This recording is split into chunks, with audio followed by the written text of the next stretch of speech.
Senhor presidente, senhoras e senhores senadores, ainda anteontem, o ministro Jacques Wagner, da Defesa, depois de proferir palestra no âmbito de um curso de formação para uma das forças que integram as Forças Armadas, proferiu algumas declarações ao lado da palestra inquietantes. Ontem foi um dia em que o Senado viveu um momento de grande tensão política com o episódio protagonizado pelo presidente dessa casa, que devolveu à presidência da República, isso vale dizer, trancando a tramitação de uma medida provisória editada por ela. E por isso não tive ocasião de tratar desse assunto. Mas eu penso, senhor presidente, senhores senadores, que essas declarações não podem passar em brancas nuvens.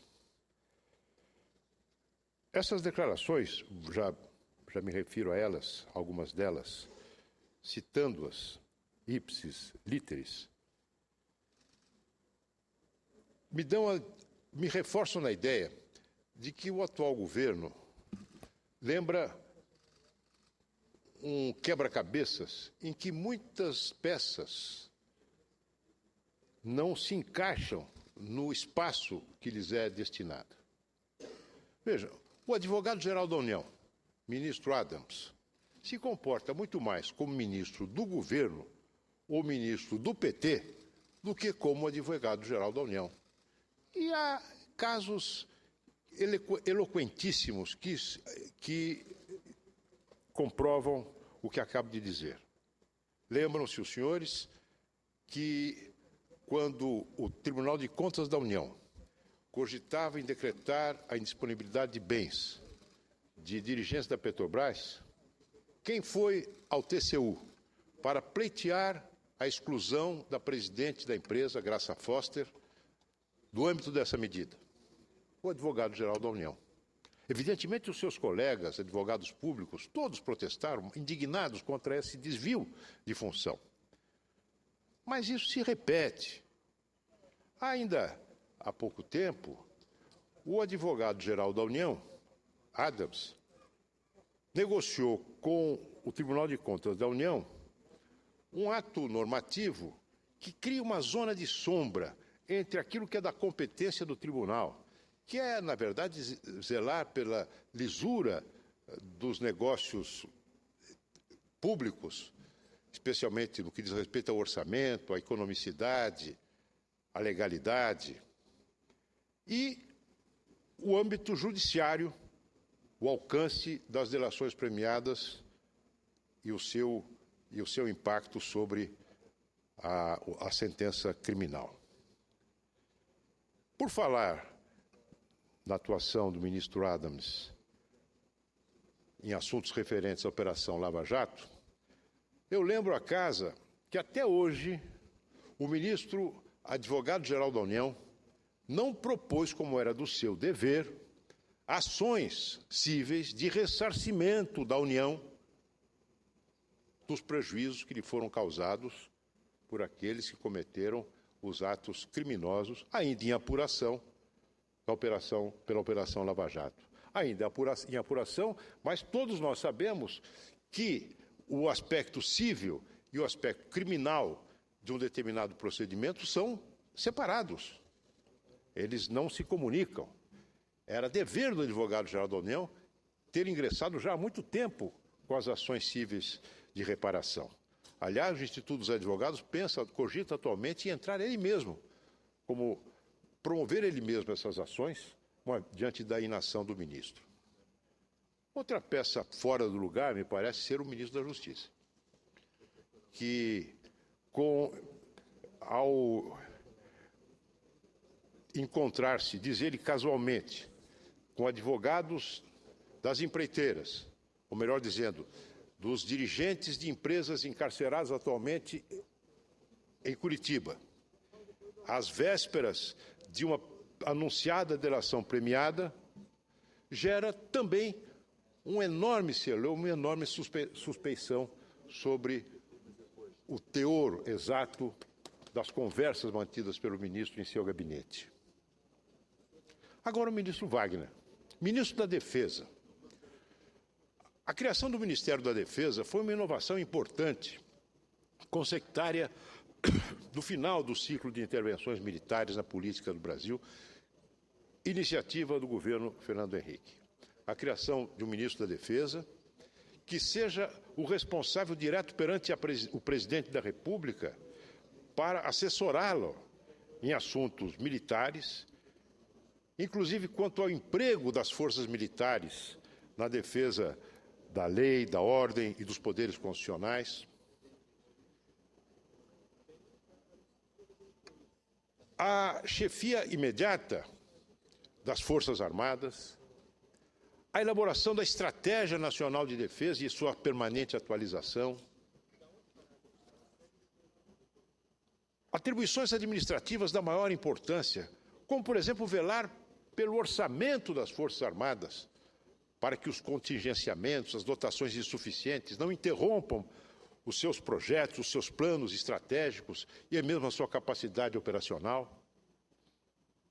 O ministro da Defesa, que atua numa área sensibilíssima, não porque eu receie, qualquer um de nós receie, que possa haver uma ressurgência de um espírito de insubordinação entre os militares, nada disso. Mas a defesa nacional deve ser, o mais possível, um objeto de um grande entendimento, de um grande consenso, assim como a política externa. Assim tem sido nos países que prezam pela solidez das suas instituições e pelo prestígio das suas Forças Armadas. Não é à toa que entre as atribuições do ministro da Defesa está essa muito importante, que é a de esclarecer e mobilizar a sociedade brasileira em torno de uma estratégia de defesa que assegure os interesses e soberania nacional. Mobilizar a sociedade brasileira, portanto, acima de partidos, acima das divisões momentâneas.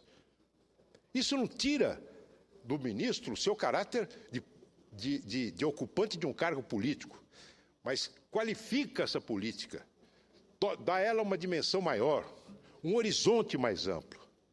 No entanto, o ministro da Defesa, Jacques Wagner, seja na sua presença nas redes sociais, no seu Twitter, por exemplo, seja em declarações públicas, seja na atribuição que ele assume agora de integrante do grupo de articulação política do governo, o ministro da Defesa acaba por diminuir, digamos assim, provocar a erosão do prestígio, do alcance, do prestígio do seu cargo, do cargo que ocupa e do alcance da sua mensagem. A estratégia, o núcleo estratégico político do governo é composto de 4 pessoas. Ministro Mercadante, ministro Berzoini, o ministro Pepe Vargas e o ministro Miguel Rosseto. Me lembra um quarteto fantástico. É um quarteto fantástico, realmente, que se arvora em poderes que não tem. Arvorou-se recentemente em tentar fazer o PMDB de bobo, o que evidentemente não é tarefa para qualquer um. O resultado foi o que se viu, é o que está se vendo. O ministro Wagner agora vem se somar a esse quarteto fantástico para dar um reforço da sua presença na articulação política do governo. E não tardou a pôr suas mangas de fora. Ainda anteontem, segunda-feira, o ministro Wagner, depois da palestra que me referi, da aula magna na Escola de Guerra Naval, enveredou por comentários sobre a Operação Lava Jato. Como que arvorando-se a condição de conselheiro das instituições. Vejam o que diz o ministro. Qualquer fato novo com esse tipo de característica de denúncia de inquérito tira a tranquilidade momentânea de qualquer instituição. Como assim? Quem não deve não teme, ministro. É o inquérito que tira a tranquilidade das instituições? Ou o inquérito, as delações premiadas, as investigações tiram a tranquilidade daqueles que participaram desta trama criminosa, investigada agora pela Operação Lava Jato? Quem é que está intranquilo? Aqueles que temem que as delações possam fazer com que esse lamaçal se aproxime cada vez mais dos altos dirigentes do país?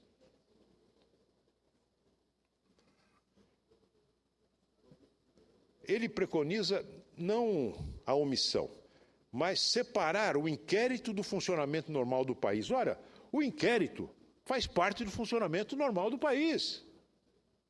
É o inquérito que está sendo conduzido com prudência, conforme as leis, o processo civil, o processo penal.